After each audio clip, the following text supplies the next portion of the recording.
tomorrow at 8 and 10:30. 8 and 10? I don't know. What is it? Where's the guy? I've got it written down at It's 8 and 10:30. See, Tom? Come on. Hello. Oh, it's going to be so late. It's too early. You know, what's wrong with Ashley? What does she got? She has a stomach bug. Are you concerned? Stomach bug, let me tell you something. About 3 weeks ago, I'm coming back from Arizona, getting ready to get on a plane. All of a sudden, something was weird. And I get that thing, and it lasted like it's barely, my brain still feels like it has sunburn. Oh, really? Yeah, Oh, so man. she may not be back. Okay, ever? You should replace her immediately. I've been looking to do that anyway, so I mean, that's going to be fine.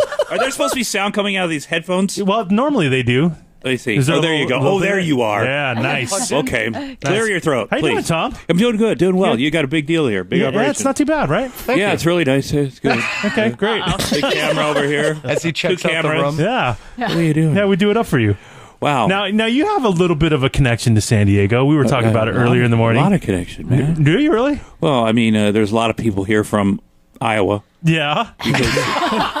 If you live in Iowa and things go well, then you end up here. Yeah. If things go really well, then at the end of your life, Costs a little bit more money to live here. It does. It costs a lot more money. Yeah. But you end up here. Yeah. On the outskirts somewhere. And you're a born and raised Iowa guy, right? Yeah. Yeah. How's it like growing up in the Midwest? It's I'm here. I live in California now. So it's a great place to grow up. Yeah. That's what they always say. But man, you want out of there. Is it like small town values still?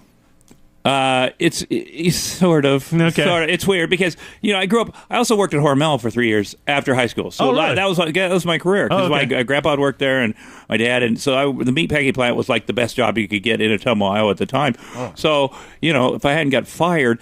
It's funny because this Jason Russell, this director kid from the Coney video, and Kristen Bell got me involved with him a few years ago, maybe 6 years ago or something. And I really like what they do. Sure. So I watch this thing. And mental illness is not far from me at all times, as you know, and or people I've married to, and so I'm very hyper aware. I'm aware of it, drug addiction, whatever it is. So I feel sorry for this kid. And then people are like, "How can?" First of all, when I heard about it, I thought, "Oh my God, somebody is masturbating privately, like a dark corridor, a street corner, and there's kids around." That's what I first thought happened. Then I see the guys doing it like. Well, he's not even whatever he's doing. Masturbating is a big stretch, but he's in the daylight. That's not hiding from anybody. Sure. He's doing his thing. This is a busy street too, right? And I thought, well, what have I done that's similar? And I thought, well, kind of a lot. And so back in the reason I lost my job at Hormel is because I went to I wanted to go to a college party. I was going to community college at the time and working at Hormel all night. And they said there's a party for your community college, Indian Hills Community College. I said, let's go get the college experience. So me and my buddies went. The party's over at 10 because the average age of a community college person in Ottumwa, Iowa is like 65. So it's over 10. I go, well, I still want the college experience. We're going back to the dorm, and I said, let's streak. This is 1981. Okay. Like it was popular here in 68. So anyways, it gets to Iowa in 81. So I go, let's streak. We go to the diner. We run through there naked. There's literally nobody there, so it doesn't even count. We're standing there, 3 fat naked guys going, what are we doing with our lives? We don't even count. And then, so we said on the way, let's go to Jefferson Square Manor. So that's the old folks' home. I said, I know there's those nurses there. It wasn't for the old folks. It's 10 at night. That's not. So, and by the way, I was very hydrated. Unlike Jason Russell, I was very, very hydrated. Okay. So I come running through there. The police had already been called from the diner. This is a small town, and our cops so they know are it's you. Giant. Yeah, and they're also giant, like Dukes of Hazzard type dudes. Boy. And so, okay. And they hated me. So they're waiting outside the Jefferson Square Manor. And we all run in to get the back of our buddy's car. And we're 3 fat naked guys. I put our underwear's on our head. That's our disguise. So we're putting our underwear. And I said to the other guys, because we're rubbing butts, I go, dude, I'm going to get out of this car. I know we're arrested. I'm going to get out of this car and put on my underwear like a human being. So I step out of that car, and the cops grab me and handcuff me behind my back. Now I'm completely naked and no way to accentuate what I got going on there. Anyway, like I somehow rub up against whatever. So I did that and knowing I knew what I was doing. I wasn't like I was going crazy. I thought that's a good idea. I think I'll be naked. Sounds hysterical. And I'm glad they didn't have the cell phone things, or I would not. It was disgusting. Oh my God. That guy works out at least. So at least you could relate. I could relate. Jeez, come on. We've all been there, right? We've all. Well, I hope. Well, not really. Not really. So horrible. The connection to San Diego, what we were talking about earlier. Oh yeah. I knew you'd get to that. Yeah, eventually I would. Was I've heard several different stories about the famous national anthem. Right, and I talk about that. I talk about that. Yeah, even when I'm not in San Diego, I talk about it. I know the guys of, being a good husband. So every once in a while, because men, we come up with ideas, so we tell our wives, hey, I got this crazy idea. I want to open up a bait shop or whatever it is. And now occasionally the wife will have an idea. Hey, I want to sing the national anthem at a baseball game. And I'll say, that's a great idea, honey. You mean like at Jake's Little League game in the Valley? You know, so, no, I can arrange that. And I want to sing a Major League. Oh, no. So it was your idea to have Roseanne sing the national anthem here? No, it was her idea. But once it was her idea, once I realized I couldn't alter that idea because you can't win them all. Trust me. Of course. Then the idea was my idea to be San Diego because she wanted to sing at Dodger Stadium.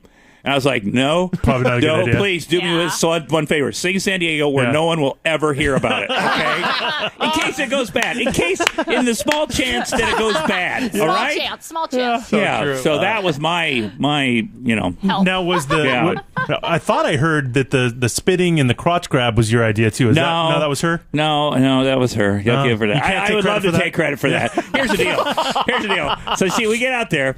And she's so confident, right up to the point. Yeah. And so we get out there, and she's singing, and she wouldn't rehearse, of course. She wouldn't pre-record it. I begged her. I said, like Barbara Streisand pre-records it. I screw you. I go, that's a hard song, honey. Honey, it's a hard song. Right. So anyway, we got there, and she's singing, and the guy comes up with the ball, because I'm supposed to throw out the first pitch after she sings. Oh, okay. And it's about halfway through, and she goes, hey, man, you better want to get the blank out of here, buddy. Oh, no. And I'm like, no. Because I'll never be allowed in a baseball stadium as long as I live, so give me the freaking ball. Yeah, this is your one shot. So if you see my fat butt out there throwing out the first pitch after, and then we got out of there, and then what happened after that was just a mess. It was a mess. That was the height of Roseanne. And, it was 1990, wasn't it? Something it was huge. Yeah, and I remember, just thinking... thinking that's it. In the fan. Things went well because the show started in '88. It's going great. It's the #1 show, and then that happens, and then the president of the United States says it's a disgrace to America. Her singing, and that made it so much worse. Oh no! And then I got into a fight at the airport. I got arrested, and I tell what happened and how it whatever. What was the worst lashback part of all that? Like, there must have been so much fallout, but what was there? I mean, the president saying that is pretty bad. I don't know that. Yeah, you can him saying that. I mean, it was pretty much 99% negative. There was one guy, Jerry Dunphy. I don't know if you remember him, silverhead guy back up in L.A. that said, hey, they were down at every baseball stadium asking people what they thought about it. And all the guys said, I hate her. It's hurting America. Yeah. We fought for this country, and now she ruined it. Mm-hmm. Basically that. Like, by singing a song, she ruined it. Yes. So Jerry Dunphy says, hey, is anybody saying anything about free speech down there? Is it, No kidding. And then Barbara Bush came out and said, I think she was brave to do it. So then it started. It went from weird, but also in the middle of it, we had this press conference with CNN, and all these people came to the Beverly Hilton, and so I'm kind of ramrodding that. And I see some tabloid photographers who I think I'd gotten into a fight with at the airport are there. Yeah. So I said, get those son of a blanks, whatever. Yeah. I didn't know we were on live. So this is our mea culpa. This is our moment to show that we're sane, decent Americans. And I'm going to effing kill you. And so that made it worse. That's incredible. Yeah, I didn't know it live. Tom. Now, you've lived such a crazy life, Tom. I mean, you've had the craziest ups and the craziest downs. Mm-hmm. I mean, have you ever thought? I mean, are you going to write a book? Do you? I mean, you have a book? Yeah. I wrote a book. Thank you. How I lost 5 pounds in 6 years. But I'm writing another book now. That was maybe in 10 years ago. Maybe I wrote that book. I don't know when it was. Stuff's happened. But it's got stuff's happened. Ashley, my wife, you can't leave it on a high note with some other woman. That's for damn sure. So no. A lot of stuff's happened, so it's good. Did you at one point live next to Shaq? Yeah, I lived next to Shaq for the entire 8 years he was with the Lakers. Was that crazy? It was great. Amazing. It was amazing. The first day he moved in, I knew he was moving in. I was so psyched. A, we have the same birthday. B, he's Shaq. I said, I want to be best friends with this dude. This dude is... so I'm watching him move in. We live in this cul-de-sac, and I'm watching him and his family. He's got a lot of kids. They're moving in, and this is a true story. So one of the kids comes up to me, and about the same size as me, and we're talking, and this is, and I'm trying to be buddies with him and his dad, whatever. And I realize the kid's a little he might have a like an educational issues. Okay. You know, it's a little slow. Yeah. Anyway, we talk a little bit, and then I actually say, and I meant this in all sincerity, and I did not mean it to be. But I said, listen, I work with the Special Olympics, and we're going to go to the Pacific Rim. Tom. We're going to the Pacific Rim, and we're playing some basketball, and you could be on the team, and your daddy, hopefully, he because I knew Shaq did stuff with the Special Olympics. Sure. Anyway, it'll be great. We'll go for 2 weeks, and then we had this big trip planned. And so the kid runs over and he tells Shaq, and I see Shaq looking at me. Like, what is no. So here comes Shaq's like, Tom. what'd you say to my boy? I'm like, there's no way I could say. I go, I just, you reminded me a lot of me. I said, Shaq, I had some learning disabilities myself when I was a kid. He's like, he's 4 years old. And so I was like, oh my God, he's a giant. He's a giant. As big as you? No wonder he acted weird, but I don't see if he's getting any at school. So he's a giant. No, seriously. Serious, not even kidding.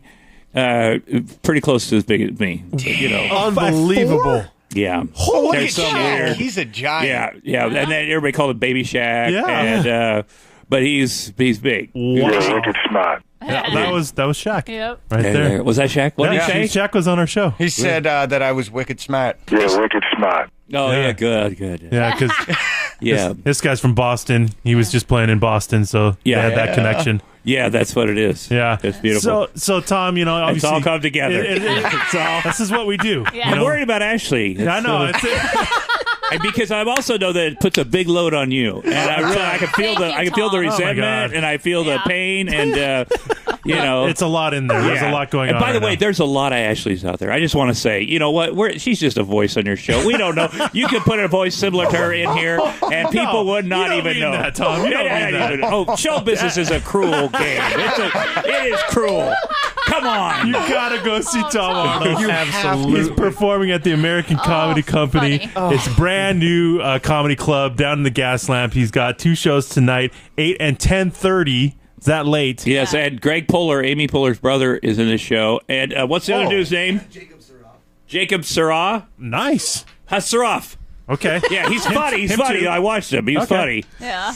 And then you're performing tomorrow night, 8 and 10:30, and we have a pair of tickets to give away for tonight's 10:30 show. Wow. Give us a call Wow, right now, please. 570-1053. We'll give it to the first person that calls up. How about that, Tom? And by the way, anybody wants Ashley's job, just come on down to the studio. We're at Clear Channel. Just get a line outside. Form a line. Oh, my God. Hey, It's a big break. Thanks for coming in, man. We That's really right. appreciate it. Yes. Right on. All right, there you go, Tom Arnold. The Sweet 16 kicked off last night.